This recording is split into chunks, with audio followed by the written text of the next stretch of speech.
All right, we're back with the tabletop interviews. I'm here with Ian McGarty, and I'm Peter Bryant with Solarian Games.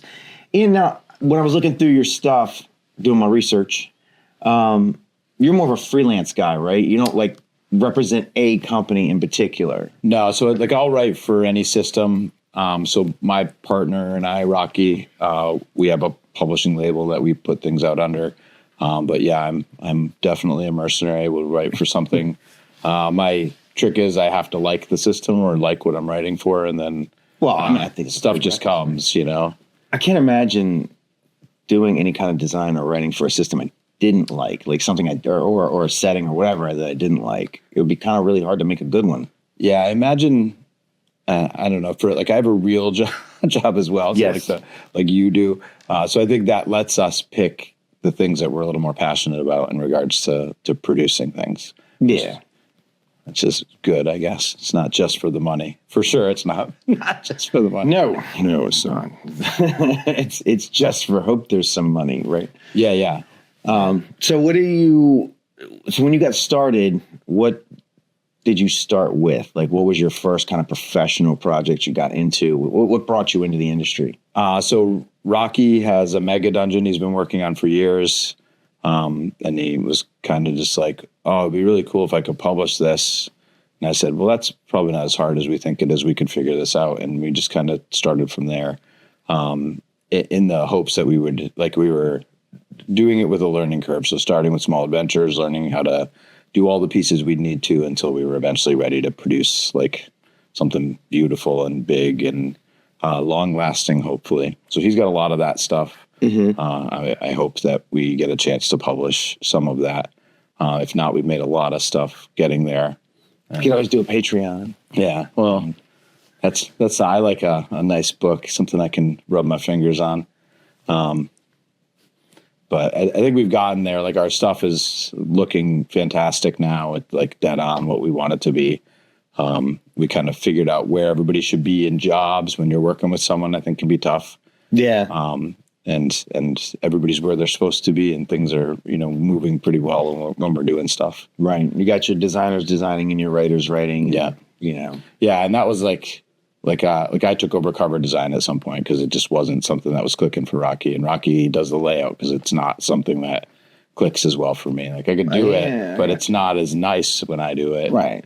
Because there's there's art and I understand this very well because my early part of my career I was a draftsman, so I did technical art, and so there's technical, which is more like a design art, and then there's more creative art. And it doesn't mean you can't be both. It just means from my experience, I found that a lot of people kind of lean one or the other much more. And I think that's the nature of RPG design is that, right? You're threading that line between technical and creative, because it has to have a rule set and some common underlying features, right? And the mechanics have to work. But it still has to be cool and interesting and exciting. Yeah, you don't want some kind of dark, serious setting, and then you've got some system that's, gonzo. Yeah. It just take you out of the... Or maybe you do. Maybe that's your goal. But if you do that, it has to be your goal. Yeah. Because otherwise, not going to work.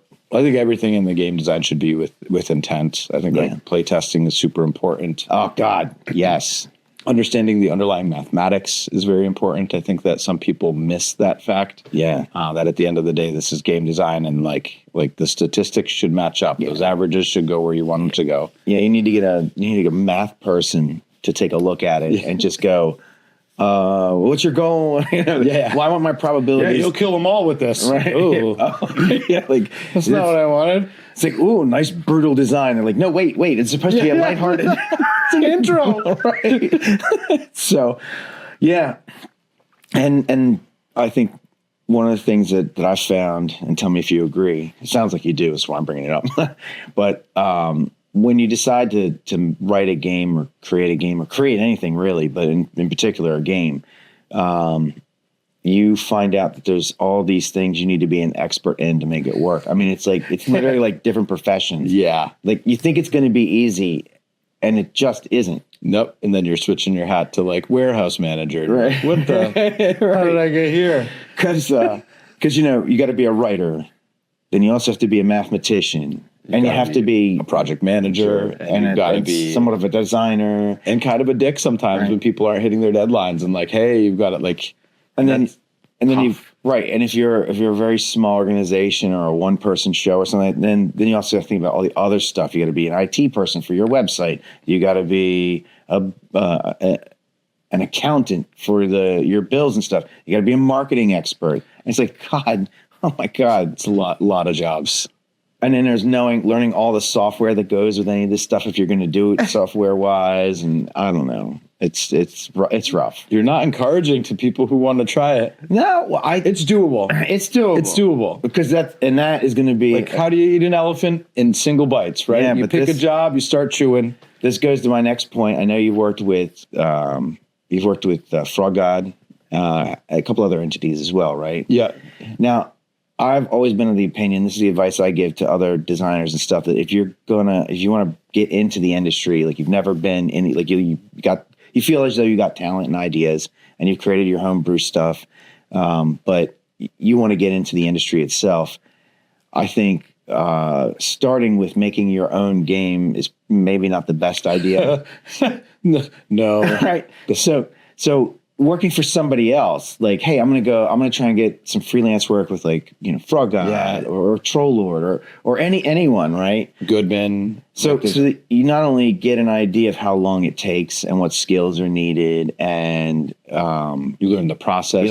Go from here to there. You also learn what they want from you. If you're in, like, saying, like, give me a written adventure, that, like, what you hand someone might look very different from the next person. Right. And there needs to be some sort of standard format in that too. So even learning to work within publishers' writing guides and writing guidelines and writing for, like, and many of them have a document that you should follow. Oftentimes they'll give it to you if you ask. But it also gives you an opportunity to kind of dip your toes in the water, because there's a lot of times where you like something and you think that you will like doing it, and maybe you don't. Maybe it's not for you, or maybe it's like, oh, I do like doing it, but I don't think I want to quit my day job because this is going to be, something I'm not going to want to do 50, 60 hours a week. And I think, like, as far as RPG design goes, if you want to get involved there, like you said, there are so many niche corners, whether you like laying out and you want to look at all this stuff that's coming out and you've got an eye for that, or whether you just want to help out a publisher who's selling stuff at a booth, like, they will gladly take cheap labor to do that, or help, or you're just given a material they might use. That's all valuable pieces of the process. Or artists, same thing. Right. Never hurts to send, if you're an artist, to send an email with some of your art to some of these publishers and say, hey, I'm interested. If you ever need anybody, it's a foot in the door. Yeah. But yeah, especially since you can make a one of the DeviantArt pages or whatever, and you could just send a link. Hey, go check my stuff out. And we'll have them make yourself rates and stuff like that. But I do think that working for other people, what you learn, and I think you definitely understand and know this, is that, like, we're both small publishers. Like, we can talk to each other. I can ask you questions and you'll answer them, and I'll vice versa. Right. And we learn from each other's mistakes, so that hopefully we make fewer mistakes ourselves. Right. So I'm happy to share whenever. And that's like my Rocky and I say, we've never lost money on an RPG product, which is, something exceptional for a small publisher. Yes. We've always made something or at least broken even, and even from the very start. And that's kind of been our model, which is like a slow growth, like steady. We don't want to sink, the fastest way. What is it? Jim Ward used to say the fastest way to make $1 million in role-playing games is to start with 2. Yeah. It's right. So when you got in and you first started doing stuff, what was one of the biggest lessons you found in being creative in this field, and then either working with others or for yourself? What was the first oh crap? The first mistakes. We've had some like sizing issues with art and things like that have gone awry, where like the cover size that the artist produced for us didn't match what our spec was. Right. And like and then you're like, well, we'll like vector it bigger and then put the ratios off. So now, so it's like this catastrophe of waterfall of issues that like one thing hits, and then it will like throw off all your layout, and then suddenly you have to print an extra 4 pages, and it changes your budget, and it spirals. So I think those like some of those little detail mistakes were good. The one thing I think I learned from Jeff Talanian was be really organized with. Like he just kind of showed me how he did his spreadsheets and stuff to manage everything. And that has been tremendous for me, because one of our first ones, we were like just waiting on art. And it was just, we weren't clear about who was going to talk to the artist. So we were like a month or two later than we wanted to be, just because we weren't. I thought you were talking to the artist. Yeah, we weren't as organized as we should have been about how to do it. So that was one thing that, like, from there, when Jeff showed me that, it was like a huge record keeping thing. So I'd be like, talk to Peter, February 20th, C note. And then we might have like, Peter said 2 weeks or something on the side that tells like, so that we knew and anybody could look at it. So I could disappear, but you could pick up and know where along the line each project was and what it needed next, and, when things were expected. You know what we started doing? I broke down and paid for Teams, like an actual Teams, Microsoft Teams, like license. And because you can use it without one, but you can't sell, you don't have nearly as much. What do I have for licenses with that? I don't know. I shouldn't. But I did that for art for Solarian, and it's been super helpful. I mean, Teams is not the best program in any one of the things it does, but in my opinion, it's one of the best programs that does everything. Like it does everything well. Yeah. Not everything great, but everything well. Good enough. And there's no other program out there that I've seen that does all of that. You mess with it too much. I'll have to see. There you go. This is small publishing, right? Right. You mentioned a program that's useful. You're like, well, now I have to learn that to see if it's useful. Because you can do things in real time, so you could actually literally be writing a document with someone else at the same time. Because it's just like Google, Google Sheets and stuff.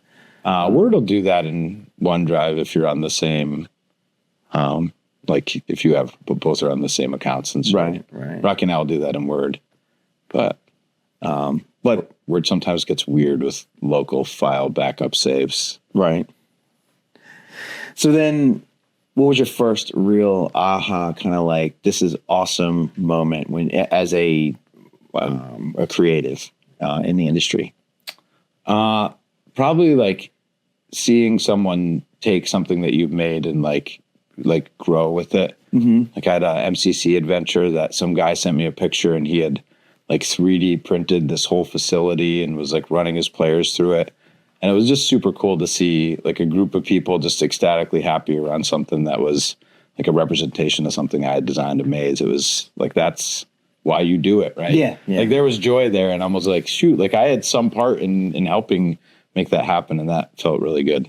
That's awesome. So what are you working on now? What you got? That's a lot of things in the pipeline. In the pipes. So WHPA, I was saying to you, which should be for like a charity sort of document. That one should be good. So what is WHPA for people? So it's Weird Heroes of Public Access Channel 13.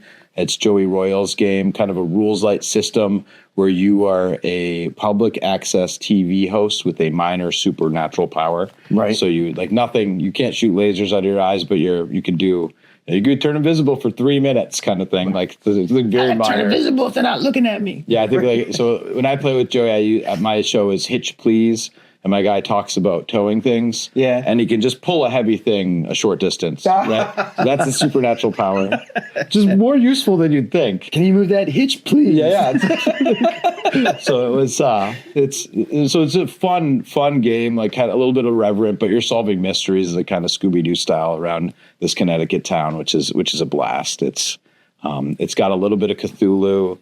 A little bit of like weird magic and government conspiracy, depending on which way you want to go. Right. But it's fun. Aliens. I'm yeah. Sure. Oh gosh. Yeah. So it's basically a mystery solving game, and it's great for that. It's a lot of fun. Not like really cool aliens, like the cheesy, like the gray. Yeah. Right. Where you see the strings on their ship. Yeah. Right.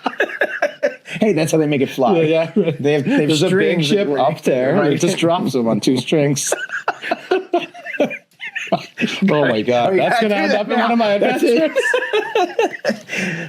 That's awesome. So you're doing the stuff with WHPA. Yeah, that's one thing I'm working on. I've got, so I have a hex crawl that I'm about, let me see. I don't know. I could be done now, but I think I'm like 70% there. Okay. But it's a total of about 60 hexes. Right. They're each populated, some of them with like multi-level dungeons on them. Jeez. Okay. Yeah, so it's beefy. And it just kind of started. I was waiting for Rocky to work on his fantasy setting and give me more map stuff to map for him. And I was just like, oh, let's draw more hexes. And before I knew it, I had a hex map and was like, oh, well, this should be here. And then I have a 50-page document and you're like, right, yeah. Yikes, what happened? Right. But I had a great idea. But I've been playtesting that, and that's been a lot of fun. I'm actually running part of that here tonight, which is these kobolds that have taken over a giant, like redwood-style, huge tree and live inside with the goal of animating it like a Caillou to stomp through the forest and kill everybody. They have big crossbows. Yeah. so the players will enter that and see if they can stop or help them. I mean, I want to see it go. Right. So we'll see this thing back through the forest and enter human civilization, stomp on some people, but right. A bunch of angry forest kobolds. You some kind of like Transformers int, It's like, yeah, it's going to be great. And the forest, it's like, so it's a 13 level dungeon in a tree that you're climbing up the tree. That's pretty cool. With numerous opportunities to plummet, 80 feet down. It's so you said for his fantasy game, what is that? So he's in the process of writing this hex crawl it's really close. He just has maybe about a dozen or so hexes to finish out and some encounter tables kind of thing. But that one is it likely will be DCC and Shadow Dark or another OS friendly system. Right. Maybe it's OS friendly systems have been changing a lot lately. So and if it's written for one, it kind of usually, and that's a good that people forget that like if it's written for BECMI, you can play it with AD&D with very minimal shifts and any of that stuff. Right. So that'll be like OS and likely a DCC system or something like that. Mm-hmm. And that will hopefully sooner than later. I'd like that one kickstarting and going by the end of the year. But I might squeeze another project or two in there before. Right. My hex crawl might end up before that just because I sometimes move faster. Yeah, we have that issue. Like we have, it's like, what's coming out next? It's like, well, that really depends. Yeah. Like we've got, I don't know, 5 or 6 things that are at least 90%. Well, we've got several things that are ready. They're like, they need that last 10%. And it's the toughest. That's the last 10%. It's ridiculous. Is the 90% of the work. It is. Well, I always like the 80-20 rule, but yeah, maybe 90-10 is maybe a better one. Yeah, maybe it's even closer. You're like, why am I working so hard on this last 10%? Right. It's come as a dream before this. And I know it's kind of hard to understand because you're like, well, writing it's easy. That's the easy part. Yeah. Right. Like you get an idea, you write it down, not a problem. It's not work. That's just. It's not really work. It's like, No, I find the writing to be like... It's kind of enjoyable. Yeah, it's a stress relief for me. Like I turn my daily upsets and problems into funky fantasy or sci-fi adventures. But the I'm going to make this fit to a rule or I'm going to put a new rule in or whatever, right? It's just like, oh, what downstream effect will that have? Yeah. Math. And then you play test it like we said, and then you go, nope, that was not what I wanted. Yeah, if you are going to publish, I do encourage you to play test. And by play test, I mean play with more than one group. Yes. Which is very important because you'll know how your home group plays and how to react to them. But you two playing it might react a completely different way, and we'll find new holes, new systems, new ways to break the thing that I built, hopefully in fun ways. Yeah, I'm lucky in that in our home group, we just ran. So I have a new system that I've been working on called Razor, and we just ran an entire campaign on this playtest system. And so it's got legs. That's good to know. We literally like change this rule, change that rule. Oh nope, change it back. No, oh no, wait a minute, yeah. Back, but with this, right? So every weekend when we get together and play, I'm like, all right, here's the new rule. It just gets better. Here's the rule change, right? And it did. We really sharpening a blade, right? And the best part was is I had two of the guys in the campaign who they're in different ways. They're min-maxers, right? Which is good because I said and I told them, break it. Yeah, try to break it in two. And so the one guy is sort of like a Magic the Gathering, like min-max type, and the other one's sort of like a Munchkin min-max type. So it was great. I had two guys that were like really trying to break the system. And then the third guy is more subtle about it, but he can easily break a system as well if there's a breakable point. Now, you can't always fix everything. No. And there are some things where I'm just kind of like, well, that's a known break and I'm willing to live with it. And acknowledging it too, I think is fair in whatever rule book you put out. Right. And say, hey, people can break this. It's up to you as the game master. Whatever. Make a ruling that does yes, no. But yeah, it was really good. And then I run it at conventions. So I got today I'm running I think I'm running more not today, tomorrow. Tomorrow I'm running More Blood. And then I'll have to try to get in a game and see it. I do right for a lot of different systems. You look at the yeah, and we're always happy to, Lucky 13 is a free engine to write for. Yeah, I was talking to Jason about that when looking at that. He sent me the Rising Phoenix. Right. And our last was a Neon Lords. So let's talk about Neon Lords. That's a great game. That's a friggin' blast to play. I absolutely love that game. And that is tangential or related to the Joey's stuff, right? In some way. So Brian Shutter owns and runs Super Savage Systems, right? Which is the Neon Lords of the Toxic Wastelands rulebook. He also is releasing a tabletop game that's Roller Brawls. And I saw that at PhillyCon. It's such a blast to play. It's so fun. Yeah. And it's great. And the minis look great. Saul Blair did the minis that are just chef's kiss. That is a sexy game. Yeah, it's great. And it's great. It's so fun to play, and it's quick and dirty. But so Brian has this game that's basically he has mashed up Warhammer, all of the 80s and 90s movies tropes we've liked, and slammed it into a world where professional wrestlers are now the deities of this right. So Randy Macho Man Savage is essentially the high god of everywhere, Lord Randy, as it should be. Yeah, as it should be. All hail Randy. Right. So it's not Gonzo in the way DCC is, where it's swingy, but it's fun and wacky, and there's a cybernetic Reagan character you can play. There's like a La Femme Nikita character. It's like every trope that you can think of. Right. Hidden in his book is a character class that you can find the URL of.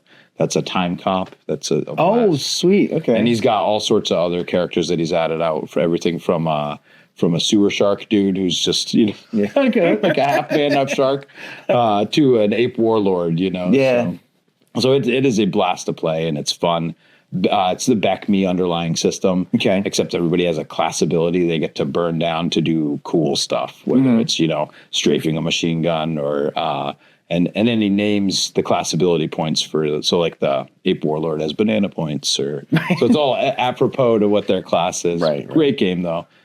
So I did an adventure for him that kind of explored one of his character classes, which was the Bruticorn, which is a unicorn dude whose horn has been split by the chaos magics. Oh. So I had a guy who had a Bruticorn battle stable, and you kind of go and explore what happened there, and then what might have broken their horns, and have the chance to free them. But it's a fun adventure, a maze design, the maze was really tough for that to design. I went through a lot of different design attempts with that, but sort of ended with one that's like a modified skill check based random roll of an encounter almost, where you go through a certain number of rooms, and depending on what you roll, you'll get more choices.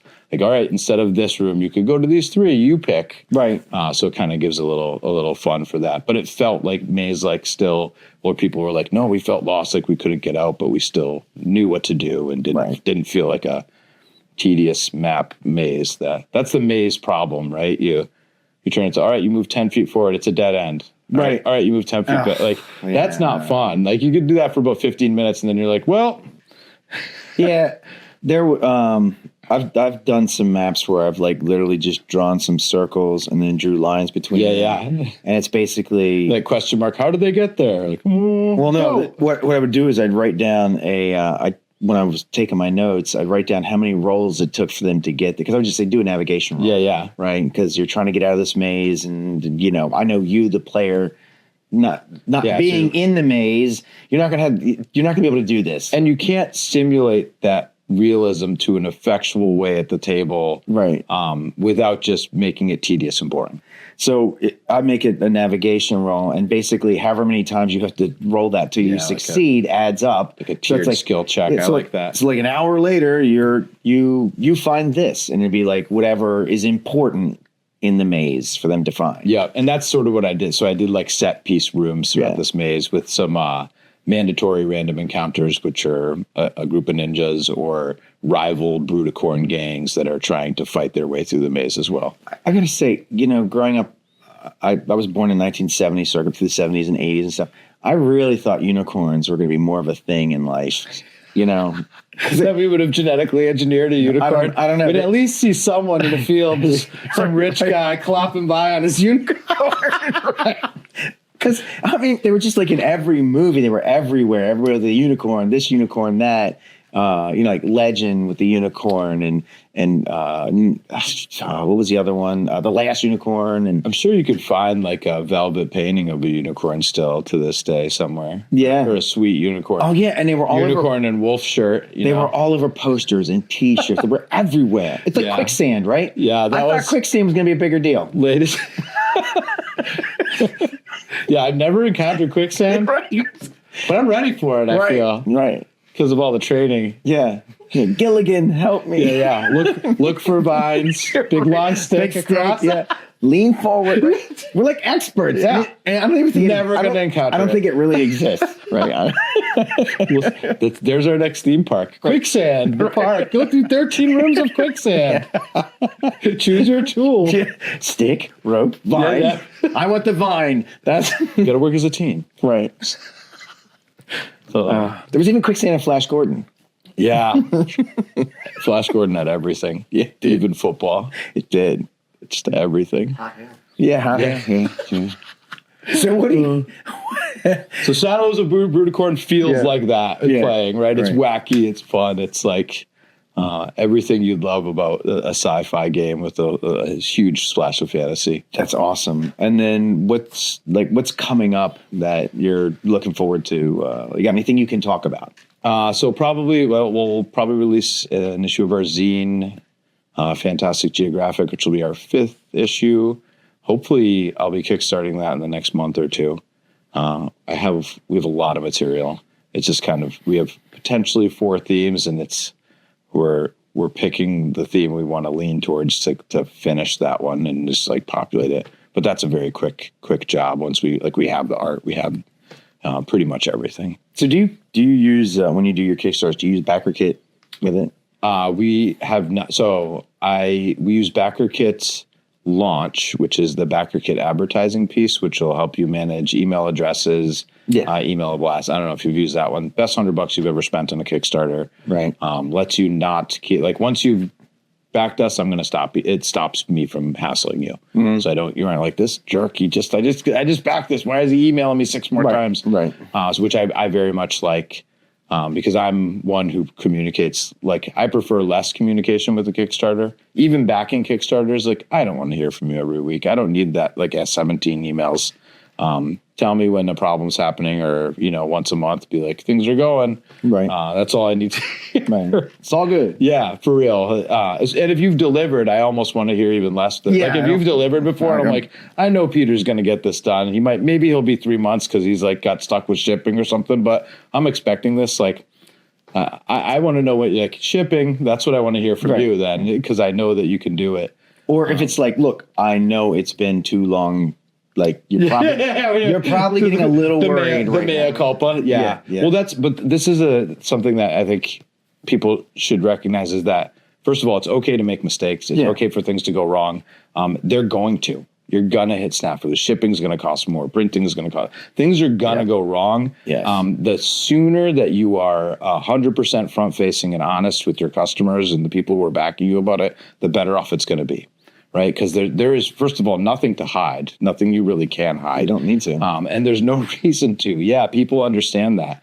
You'll also find in those instances that you may have a community that's willing to help you and support you get past some of those hurdles, which you didn't know was there. So I encourage you to always be as ethical and front facing about that stuff as you possibly can. That's actually, I would venture to say that the community looking to help you, if you run into a problem some way, is more likely than not, because for a couple of reasons. One, they're invested. Yep. Right.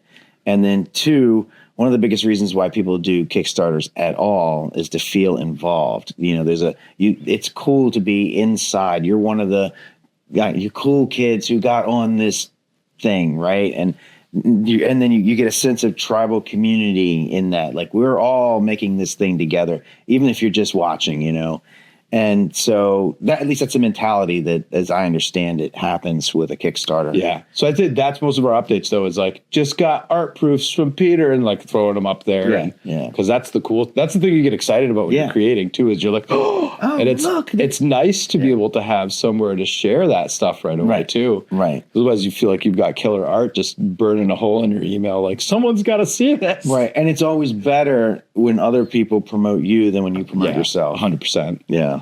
You're right. That's cool. Because the reason I was asking about the backer kit was we used it, we really liked it. But our biggest reason for using it, the number one reason, was the whole shipping part. Because by using backer kit, the shipping gets charged at the end, and I can go with my shipping company, my fulfillment company, and get the shipping prices then. So it's accurate. Yeah. And it's like that way.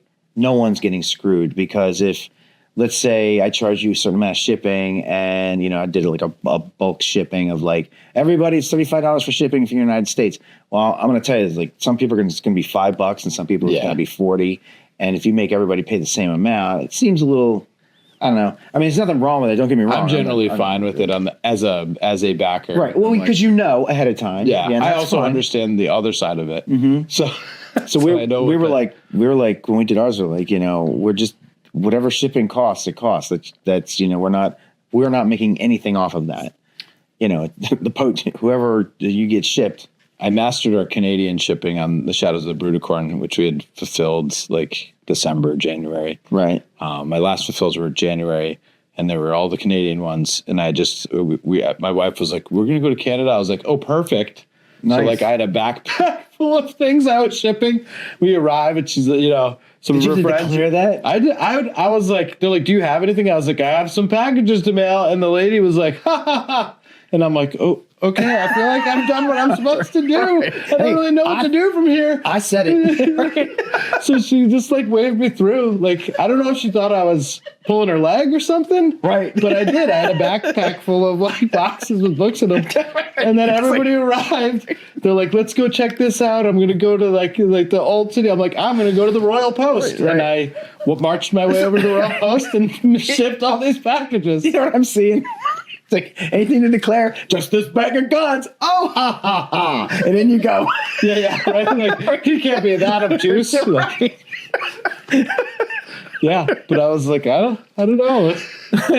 All right. But I saved a lot of money on Canadian shipping that way. So where can we find all your goodness? So Drive Through RPG, we have digital copies here at TotalCon. We're selling with Jeff. So you can find us with the Hyperborean stuff. Right. Some of the other conventions will be at North Texas.